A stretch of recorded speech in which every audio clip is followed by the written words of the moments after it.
Ay, mija, abuelita's on her way and I still need to shop for the party. No worries. Let's order through Instacart. ¿Insta qué? Sí, llama. We can order groceries and more online and get everything delivered in as fast as an hour. Everything for dinner? Carne, tortillas, limas, plátanos. Claro. Anything else? Just make sure the plátanos are ripe. Get groceries delivered same day with Instacart so you have more time for family. Visit instacart.com or download the app to get free delivery on your first 3 orders. Offer valid for a limited time. Minimum order $10. Additional terms apply.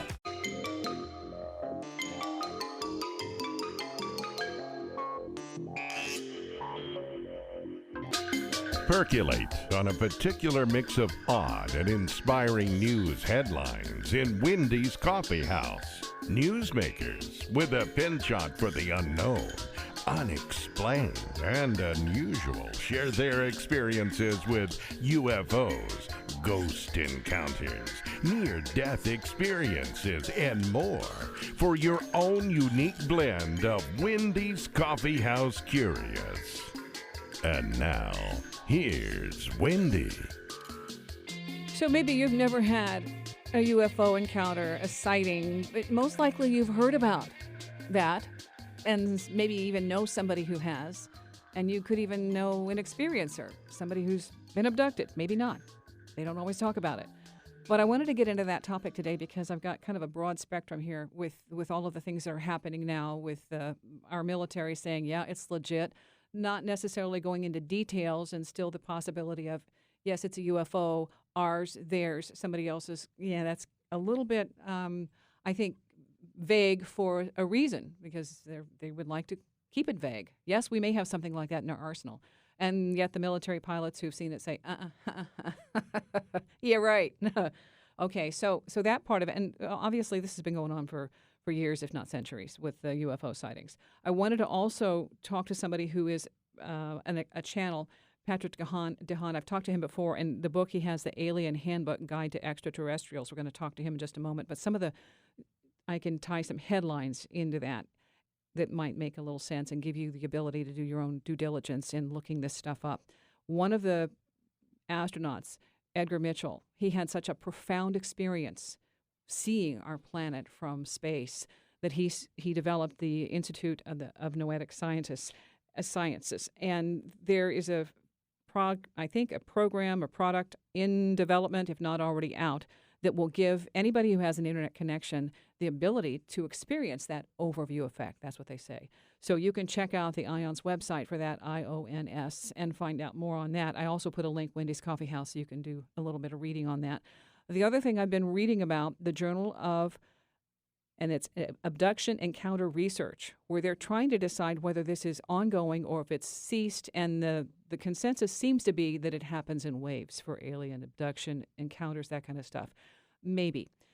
But that's what they're trying to figure out. Is this, ongoing? And judging from people who are continuing to report sightings and say, this is happening to me, it seems to be ongoing. The other person I have been reading about, who is, and actually studied by one of the guys in Kansas City, Fowler Jones, who's with our psychic studies group in Kansas City, he was an experiencer. He's in the 80s now, but in Nebraska as a kid, his first encounter, the one that he remembered that he dated, was a schoolyard encounter. Preston Dennett has now come out with a book, because I thought, okay, that's worth going into. Fortunately, this has just been released. I think August was the date. Schoolyard UFO Encounters, 100 true accounts, and these are worldwide. So that's all factoring in here. And again, I'll put some links so you can do your own research. But I wanted to get in Patrick Haan to have his take on this. And at one point, I think you'll find it fascinating. He describes how his contact began, and he's a channel, so we're going to get into the background with that too.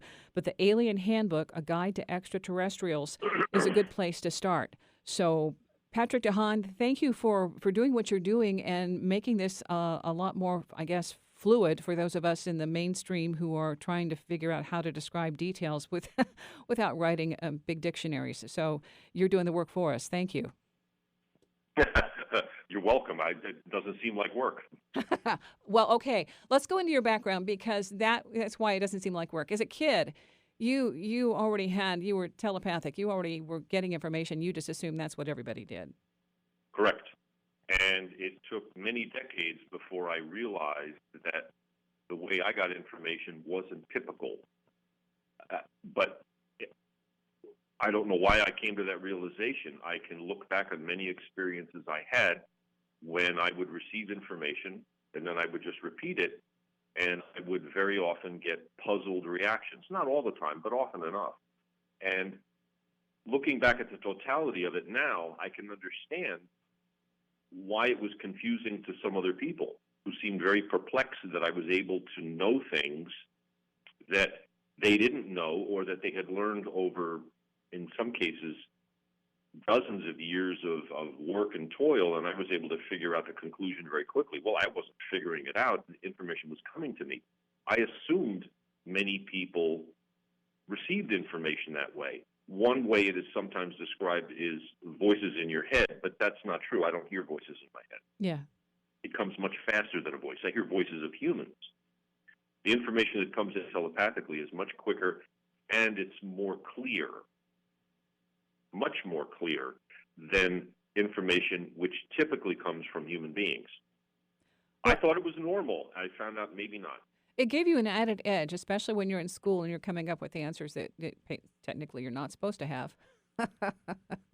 I don't think it gave me an edge. It would have typically, but in my case, I think it portrayed me. It created an image around me of being naughty, stuck up, arrogant, full of myself. Okay. And I have run into situations like that throughout my life.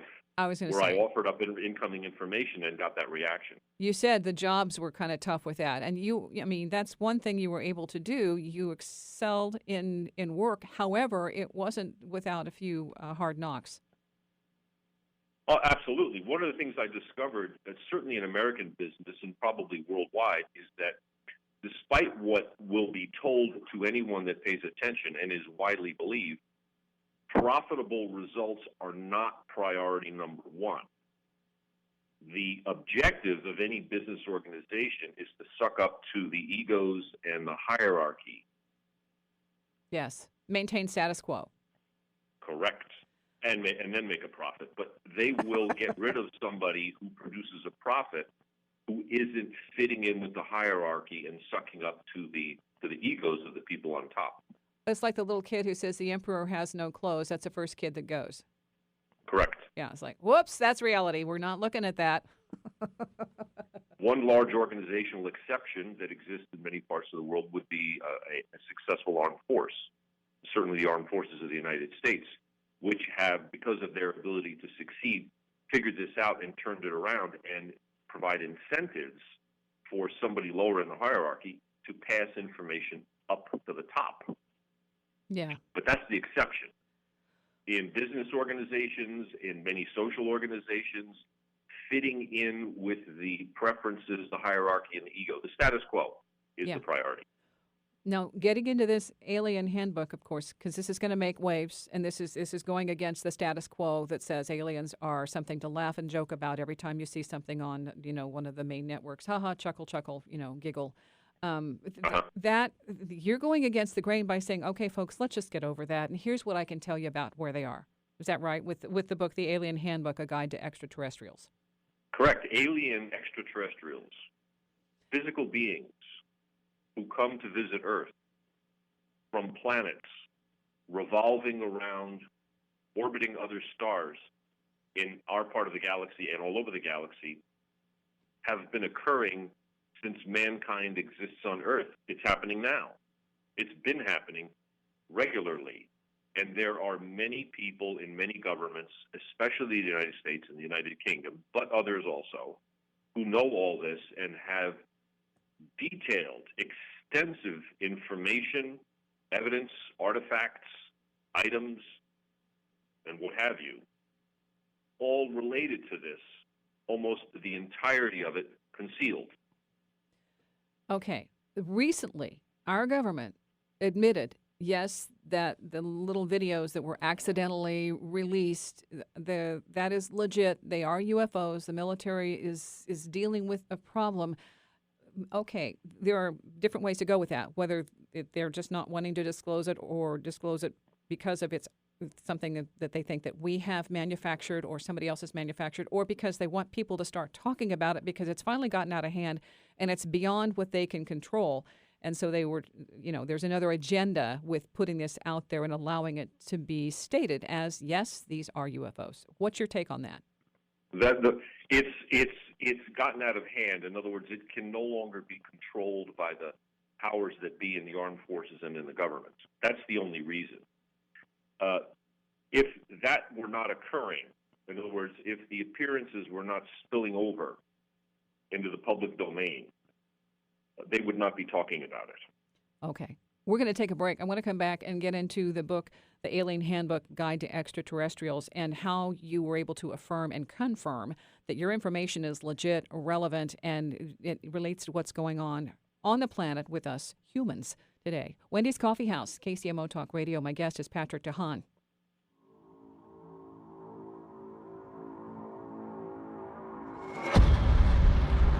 Wendy's Coffee House, KCMO Talk Radio. Excellent interview on UFO Hub with Patrick Haan, talking about his channeling and the Alien Handbook Guide to Extraterrestrials. I wanted to get into it because, you talk about working with your group, your guardians, your hierarchy, the guys that you channel, and some people call them spirit guides. Other people, there's no consensus on how everybody relates. It's how you relate. So how do they relate with you? Well, I have three principal, what I call guardian angel guides. But spiritual guides, any term anybody wants is fine. I have three. I have nicknamed them the committee because on many subjects, when they communicate with me, they come across as a panel of three people. And at one in a collective voice. Okay. But every human being has them. At one point, you actually asked if you could see your guides, guardian angels. And that was the person who manifested one of the collective? Yes, and it was a big surprise, and I have named him Herman, and he showed up walking in the park, and it didn't hit me until I was running, and he was walking in the other direction, and it didn't hit me that he'd walked past me for 2 or 3 seconds. Then I stopped and turned around and went looking for him, and he disappeared. Mm-hmm. There's no way he could have gotten away from me. Not at that point. The physical condition I was in, I could almost keep up with an Olympic athlete. That's impressive. So there's no way he could have run away from me. He just disappeared. He wasn't in the trees. He wasn't anywhere. Yeah. Unless he sprouted wings and flew away, which is pretty much what happened. They have a way of doing that. Okay, I wanted to bring that into the equation because the book, and this is Eminent Discovery, John Foster, his story is absolutely incredible. When he went public with it, at 48, he had memories of these abduction experiences, the ETs, and he's an engineer, so he could draw the UFOs that he saw and experienced. It's a fantastic story, but in one of his encounters, he talks about, well, I guess actually several. One of their, I guess, somebody who was a handler was described as a middle-aged man because they thought it was kind of a preconceived presentation of something that the humans that they were dealing with would understand and go along with. That I thought was fascinating because your guides were giving you an image, not necessarily stuck in concrete, but so you could deal with, this is how we look, and it's a kind of, a friendly appearance. Does that make sense? Yes, that makes perfect sense. One of the challenges many humans would have with many different alien extraterrestrials is being in physical proximity to them. The alien ETs, know this. So what you're describing is a viable substitute. Telepathically transmit an image of what they would look like rather than come physically close. Mm-hmm. The reason for that is the vibration level of our soul, and by association, our physical body, would not be congruent. An example would be sound. If somebody hits 2 of the wrong notes on a piano, it produces a very unpleasant sound. Fingernails on a chalkboard, things like that. Yeah. That would happen to a much greater extent, to the point where it would make us feel confused, annoyed, or even in extreme cases physically ill if we came too close to an alien extraterrestrial, or they came to us. The same thing would happen to them. Yeah. It depends on which ones and how many and what size the group is. And that's one reason they are reluctant to come very close to human beings. There are other reasons, but that's one of them. So providing a telepathically transmitted image is the way to do it. All humans can relate to this because all humans have memories. Everyone remembers going someplace and doing something. So if they're asked about it, we can all automatically, quote unquote, remember in our mind what we saw. So we know that image. Well, that's exactly how the image is transmitted telepathically. There's no difference. In my opinion, you were chosen, for one thing, because of your ability with languages, the fact that you've traveled, you've been to several countries. You're very, I think, adaptable to any kind of society. And I think that's an asset, and I think that might be why you're a major player in this. Oh, it was, yes. I chose this, and I was chosen for it together. It's a mutually agreed contract. Well, and part of this, too, is that we tend to be stuck in concrete, so we think everybody has a body, but a lot of the ways that you communicate are not stuck in a concrete form. And so as you're doing your channeling, which is a telepathic contact, you are able to connect with those that we couldn't be in physical form. That's what you're describing right now. And giving people a chance to go into the book and the information of the book, the Alien Handbook, I like the way that you said these were the kinds of questions I had been asked. One of them had to do with who was going to be president. The last time around or the upcoming or both? We're going to go with the upcoming in a minute, but let's do the last time around because that was a big shock. And when everybody would have just put dollars to donuts, that would never ever happen. Well, yes. When Donald Trump first started making noises and banging the snare drum about running for the president of the United States, I reacted probably in a typical way that most people did that even knew about Donald Trump. Mm-hmm. And I had heard about him quite a bit because of all the noise that he made in the business area and his intentional self-promotion to further his business, all very successful, made him very, very well known. I never watched his TV show. I didn't care for it very much because I have done business with and worked for people who are very much like Donald Trump. In fact, could probably do a better job than Donald Trump in certain situations. And it's not very interesting to me to see somebody like that. I've seen it live and real, not faking on TV. Right. Then he decides he's going to run. And I reacted, okay, this is just another publicity move. Some people would call it a stunt. But with Trump, he very rarely pulls stunts. He usually means what he's going to do, and he pulls it off. Mm-hmm. But to many people, it looked like a stunt. And then he announces officially that he's running. So my reaction was like, wow, is he really going to do this? And I asked my guardian angel guides, and they said, yes, he's going to be the president of the United States, to which I reacted, he's going to get the Republican Party nomination? And my guides said, no. He will be elected president of the United States. This was about 3 or 4 weeks after he announced the beginning of his candidacy. In other words, the election was still 1.5 years away. Yeah. So I was rather surprised, and I put it on my website, and I told a bunch of people, and I got the expected reactions. And it became very, very entertaining for me to watch the entire primary process on both sides of the political aisle and then the election, knowing the entire time exactly what was going to happen. Yeah. And it did. Yeah. And I have since been asked, will President Trump be reelected? And the answer is unquestionably yes, he will. See, this is what people are absolutely astounded by. Okay, and when the first one that obviously, yes, you cleared that hurdle and it was legit. How does that factor into the greater picture? Because you also have access to that. Why would it be necessary for him to continue? What's coming up? Donald Trump is the kickback or the pushback against the political machine. Many, many people in the United States, if there are any listeners outside the United States, you might see it differently. Mr. Trump is the way the people are pushing back, and this is part of his life contract also. Americans are tired of government and the role it plays in their lives. Okay. Almost all Americans. Now, many people that would be supportive of the other political preference, that would consider themselves an opponent or an adversary of Mr. Trump, are equally unhappy with government. They wanted to do different things, maybe bigger things. They wanted to change also, but they wanted to change in a way that goes solidly against somebody who is a supporter of Mr. Trump. Okay. Trump is the result. He's the result of that dissatisfaction. Okay, hold on. Because the next one is kind of like a real kicker. Who's going to be around in 2024? All right, now we're going to hold that off to the next break. But again, my guest, Patrick Haan, he's a channel. We're going to get into some of that. The Alien Handbook, a guide. And this is fascinating to extraterrestrials. That's the book, and you can find out a whole lot more if you listen. Wendy's Coffee House.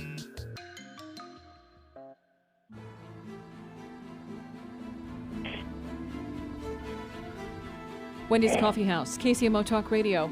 And we're talking with, I love this music, musical interlude, setting the tone, drama, Amazon.com, Alien Handbook, a guide to extraterrestrials, my guest, Patrick Haan. And again, UFO Hub has a really nice, I think, well done interview, video. If you're into video, go there and check out the interview with Patrick. He also has a website, and that's worth checking out too, the amendment.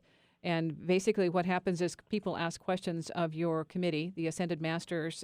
You basically go in and say, okay, for whoever, that's the one that's on right now because it changes. You might want to refresh people on how that works. On the channeling? No, real quick. I'm sorry. I digressed.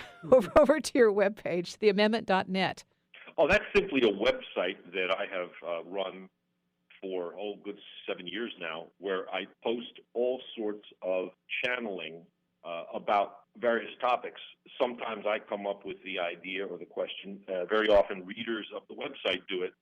And then there's always a question and answer session to most of the channeling posts that I put up. And I've just recently cleaned it up. When I say recently, now the beginning of the first week of October, with about 8 or 9 months worth of now kind of stale information. Mm-hmm. There'll be a couple more posts today and tomorrow on old souls and some other things regarding aliens. Okay. Anybody that wants to go read that, but on the contact on the about page rather, there's a way they can get to the archives and get those from Amazon. Well, and part of this, too, is that there's so much information, there's so much content, it does take a while to sort through it. With the Alien Handbook, the Guide to Extraterrestrials, you lay this out and try and give an idea of how the aliens first got here, and apparently they were mining for gold, and they needed somebody to do the heavy work, and we're it. Hopefully we've progressed a little bit, and then they got in trouble. Yes. Because that was like, okay, you weren't supposed to skip because now you've laid an egg. And that egg is growing. So what's happening now? Now that we're beyond the egg phase and into we might be a little bit dangerous phase. A little bit? Yeah. We humans on Earth are getting an enormous amount of attention since the 1930s when we started developing nuclear energy. Everything human beings do on Earth is observable. And much of it actually, in fact, is monitored. We can be physically viewed by aliens watching us through a camera live. We can be viewed face-to-face if they want. And every radio transmission and every sound we produce can be picked up and monitored by them. They are fascinated by watching what goes on Earth. So they naturally took a great interest in the beginnings of the scientific development of nuclear energy, which started in the late 19th century. Well, we figured out how to make a bomb because we took clues from devices that were recovered from an alien extraterrestrial craft, which crashed in New Mexico in the 1930s. This was revealed as the Roswell incident of 1947. The reason it was revealed in 1947 was after public fear of the idea that it could have been related to World War II or Nazi aggression or somebody like that had passed. But it happened in the 1930s and it was covered up. Clues as to how to finally figure out what nuclear energy could be and how to deploy it were extracted from devices recovered from that crashed vessel. Well, what did we, the humans on Earth, do with that technology? We created a couple of bombs and slaughtered hundreds of thousands of people in Japan to end the war. Maybe that wasn't the best thing to do, although historically it can be justified in many ways, but that has brought us right up to the front row of alien attention. Yeah. Yeah, that's dangerous. It's extremely dangerous. We could not. Now, having said that, the collective of guardian angel guides, not alien extraterrestrials, but our guardian angel guides, also know this. This is the one area that they interfere with. There have been many incidents reported, many more not reported and concealed, where nuclear devices simply failed to operate, failed to launch, something went wrong, and the cause or the explanation has been difficult or impossible to determine. It's because the guardian angel guides around Earth have interfered and stopped them. We, the humans, will never be permitted to detonate a nuclear warhead again. Okay. And this is by collective agreement between the souls of all humans and our guardian angels. The alien extraterrestrials that visit Earth, who are physical like us, even though they're very different, are aware of all of this, and they agree. They all possess technology and power that we can barely imagine. Yeah. They have the ability to travel across the galaxy. But funny enough, they don't misuse it.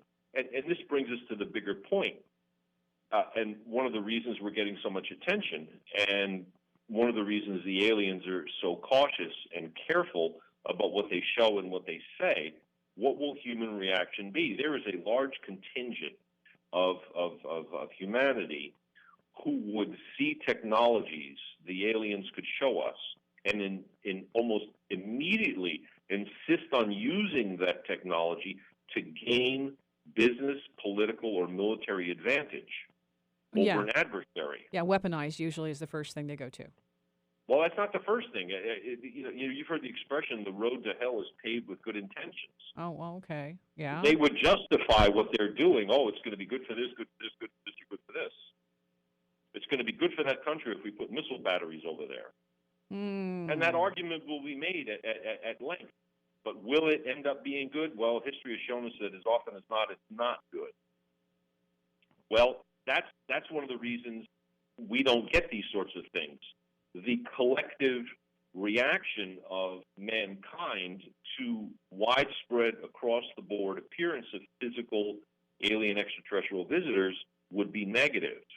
If they suddenly decided to land a craft and 5 or 10 of them come out of the craft and appear in front of television and radio stations in 10 major American cities simultaneously, the population would freak out badly, not in a positive way. They would freak out very badly. Well, who does this help? Well, it doesn't help anybody. It certainly doesn't help us. Well, the aliens know this, so they are extremely reluctant to do anything which might set off a mass negative reaction.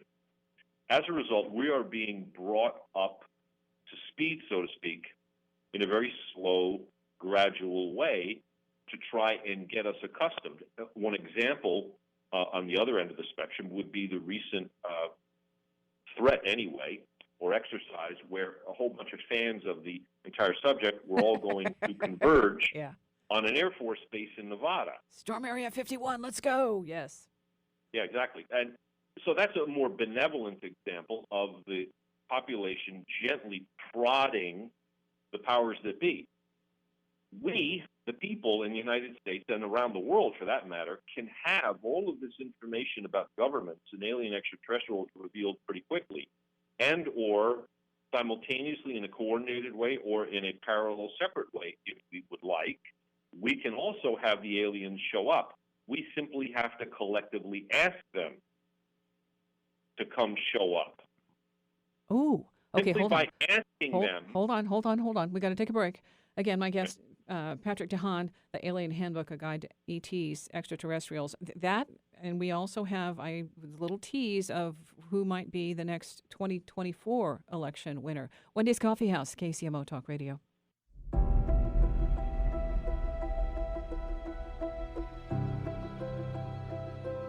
Wendy's Coffee House, KCMO Talk Radio. My guest, Patrick Haan, channeler, Alien Handbook, A Guide to Extraterrestrials, and talking about we are kind of Neanderthals still, no matter how advanced we think we are. The one thing that John Foster's book also mentioned was that we have been handled, and saying that we would, if the aliens, according to them, had not intervened, we would still be acting like wild animals. But they have been doing some kind of manipulating, intervention, getting us into, I think, a position so we could actually conceptualize that we aren't the only beings in the cosmos. And so that's what Patrick is saying, that, all right, here we are there. If we can now say we want them to show up. How's that going to work for us?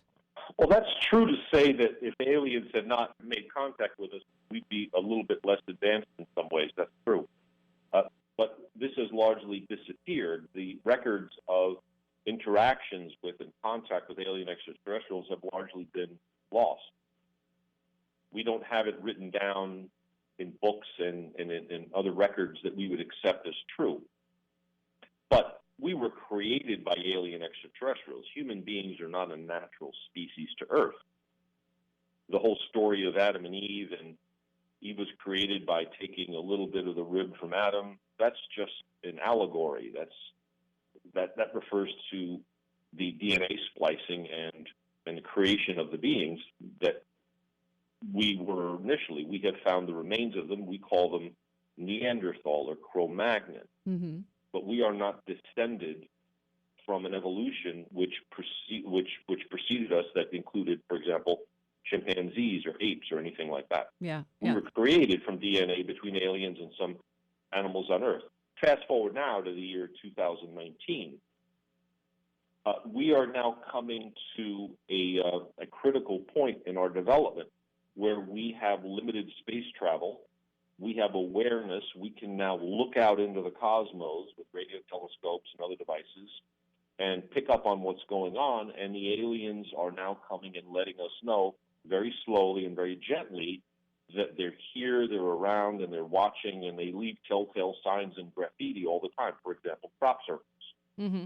However, we the humans, as we draw closer and closer to having much more open contact, are also demonstrating our very interesting ability and proclivity as humans to dig our heels in, stick our head even deeper in the hole in the ground, and scream no, no, no at 150 decibels. Go away. And we're very good at it. Yeah. Yeah. Okay, but as we advance, and this is what I have been, given in terms of my own intuition, we have to improve our telepathic abilities and expand our consciousness and do things that we're considering remote viewing, or just, being aware that we are not the body, we are beyond that. And that's where you are actively just performing on a regular basis when you're doing the channeling. That's correct. One of the big challenges that we have as humans is, of course, we have 5 physical senses. We train out of ourselves the ability to communicate telepathically very early on in life, so early that we don't remember it. An example I would give most people, I have never met a human being that remembers the process of learning to speak their first language. Yet everyone who speaks their first language went through the process of learning it. Yeah. Everyone that has ever observed a baby turn into a toddler has watched that process occur, and in fact has participated in it if it's their own children or a close family member. But nobody ever gets to the age of 10, 12, 15, and on through life remembering the process of learning. Well, is that the only thing that we learn when we're young? Of course not. And what about all the other things that we can do that we learn not to do? Again, going back to language acquisition. Everybody knows, because we have seen multiple examples of it, millions of examples of it, if a baby born in Africa is suddenly adopted by a family in China, that child will grow up and acquire language and cultural traits such that by age 5, if not earlier, that child will be culturally, socially indistinguishable from everyone in the society in which he or she is raised, Yeah. parents and everyone else, Yeah. and vice versa. So we have, from an early age, the ability to adapt and absorb all sorts of information. As we get older and older, the ability to do that seems to be more and more of a challenge. We say commonly that a person can't learn how to speak another language as they get older and older. That's not true. It becomes more difficult because we have trained ourselves into a certain way of communicating, and we like what we know and we know what we like. Yeah. Well, telepathic communication is an example of this. We can all communicate telepathically, and most people, if they were to try, would discover in very short order, probably within a period of months, at the most 1 year, that they could do it quite easily. But no one does it because we don't believe it, because we learn early on we have to talk, we have to listen, we have to try and write. And certainly in many countries we have decided that being illiterate is bad, and that's generally a good idea. So we attach learning a language to reading and writing, not just speaking. Well, telepathy doesn't involve any of that. There's no need to speak. Your speech is simply your thought. Okay, wait. you don't have- So I want to do that. So I'm going to jump the train here because we're running out of time. So if we telepathically call in the ATs, are there some we shouldn't call? You can call them in and they'll show right up. They pick up on all of our thoughts immediately. That's how I do it. So they're And right here. They'll communicate back with you just like you picked up the phone and dialed their number. Okay. All But right. it's fast. You don't have to dial the number. Yeah, well, which is great. Okay, so what if you make the call and you decide, well, I want to take it back? Take the call back, Yeah. Well, what if I decide, okay, now I see you're here, and that's good enough? then that's fine. Then the call's over. Okay, good. Because They'll if wait anybody for you- listening to they'll wait this, for you to call back. yeah, because the first time somebody tries this and it happens, they're going to go, holy cow, what did I do? I don't know what I'm in over my head, all right? Because it's real. It does happen, I know. Yes. Okay. So we've made the conversation, we've made the connection. How do you get us beyond, just kicking the tire and saying, well, yeah, they're here. What's next? Well, what we have to do is tell other people to do the same thing. And examine a couple of basic facts. There is and this is intentional, by the way, there is a generalized belief that alien extraterrestrials are hostile and dangerous, and that they would hurt us. Yeah. Now, most folks can think logically. Let's examine a couple of superficial facts here.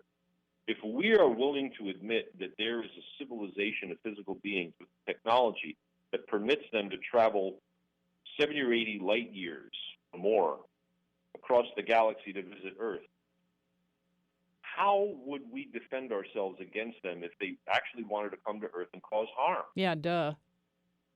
We wouldn't. I mean, it's ridiculous. This is like saying, oh, that little toddler sitting in the crib, he has the ability to defend himself against an attacking NFL linebacker, to use an absurd example. Yeah. It's ridiculous. If harm were intended, it would have occurred a long time ago. We So got to get out many of here. People have to get over this idea that there's going to be an invasion. Okay. The other idea is that it's very common to believe that people get abducted. No, they don't.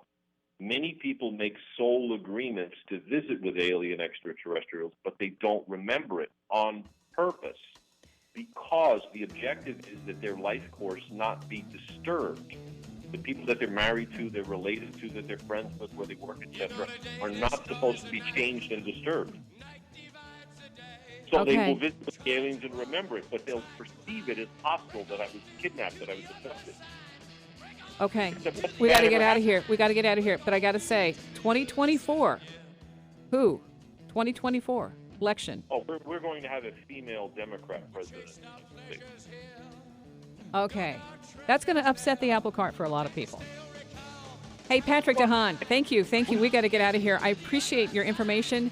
And if you are interested, get the book, The Alien Handbook, A Guide to Extraterrestrials, and work on your telepathic skills. Patrick, thank you. You don't need ESP for that. Till next time, stay curious.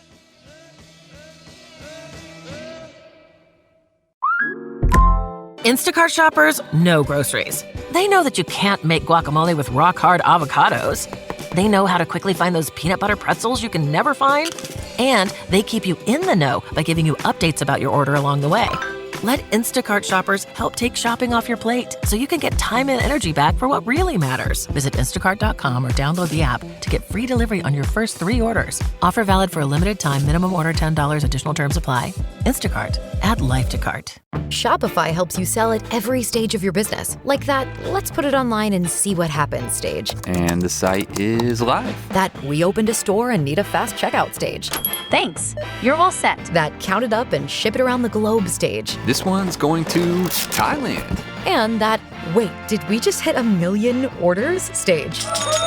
Whatever your stage, businesses that grow with Shopify. Sign up for your $1 a month trial at shopify.com/listen.